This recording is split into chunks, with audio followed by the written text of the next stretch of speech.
হরিহরায় নম কৃষ্ণ যাদবায় নম কেশবায় মাধবায় যাদবায় নম। হরিহরায় নম কৃষ্ণ যাদবায় নম কেশবায় মাধবায় যাদবায় নম। হরি বল হরি বল হরি বল হরি বল হরি বল হরি বল। রাধে রাধে। হরে কৃষ্ণ জয় গোপুসোনার জয়। জয় মা জয় মা জয় মা আমার জাতিশ্বর মহাকালীর জয়। জয় মা। বন্ধুরা, অ্যাস্ট্রোকথা চ্যানেলের পক্ষ থেকে আমি অ্যাস্ট্রোলজার বেদাংশী শাস্ত্রী বীণা আপনাদের সবাইকে স্বাগত জানাচ্ছি। বন্ধুরা, আজ একটা বিশেষ কথা আপনাদের সঙ্গে শেয়ার করব।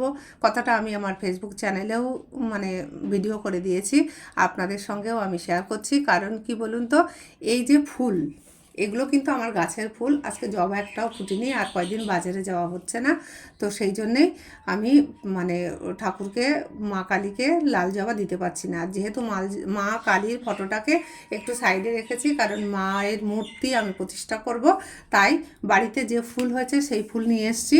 ফুলে দেখুন চন্দন, এগুলো চন্দন ছিটিয়েছি, আর গঙ্গার জল ছিটিয়েছি, মানে চন্দনের গুঁড়ো। আর নীলকণ্ঠ বাড়ির গাছের একটু ছোট হয়ে গেছে, নীলকণ্ঠ গাছটা খারাপ হয়ে যাচ্ছে।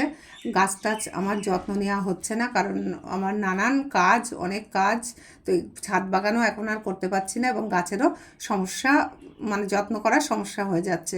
তো যাই হোক, ফুল ছোট হয়ে গেছে।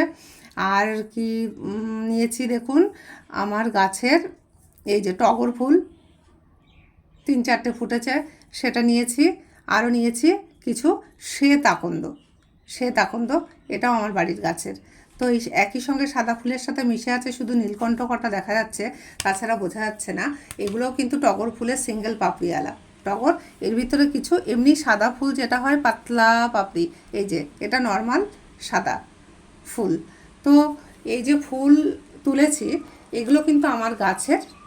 তো সেই জন্য বলছি বন্ধুরা, একটা টিপস, যারা সকালবেলা মর্নিং ওয়াকে যাচ্ছেন, যে সমস্ত ব্যক্তিরা, গুরুজনরাও আছেন, অল্প বয়সীও আছেন, তো আমার বয়োজ্যেষ্ঠ আমার গুরুজন, তাদের সবাইকে আমি রিকোয়েস্ট করব, প্লিজ প্লিজ প্লিজ আপনাদের রিকোয়েস্ট করছি, আপনারা কারোর গাছের থেকে ফুল চুরি করে আনবেন না।